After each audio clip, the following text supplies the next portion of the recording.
बिलावल भुट्टो ने आइन साजी और कानून साजी पार्लियामान का इख्तियार करार दे दिया। अदालत तरमीम को खत्म नहीं कर सकती। 27वीं तरमीम के तहत आईनी अदालत में तमाम सूबों को बराबर नुमाइंदगी दी गई।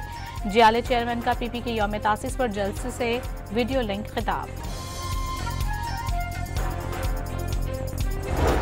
ख्वाजा आसिफ ने चीफ ऑफ डिफेंस फोर्सेस की नोटिफिकेशन से मुतालिक कयास आराइयां गैर जरूरी और गैर जिम्मेदाराना करार दे दी।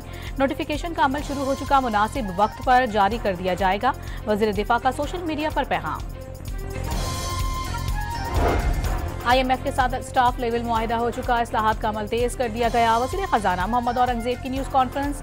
मैन्युफैक्चरिंग के शोबे में बेहतरी खुश आइन करार।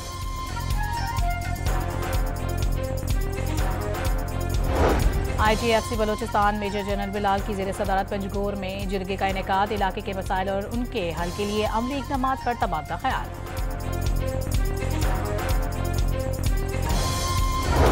और कराची में बाबा भेट जजीरे के करीब 2 कश्तियां आपस में टकरा गईं। 12 अफराद जख्मी, डूबने वाले एक कश्ती के मुसाफिरों को बचा लिया गया।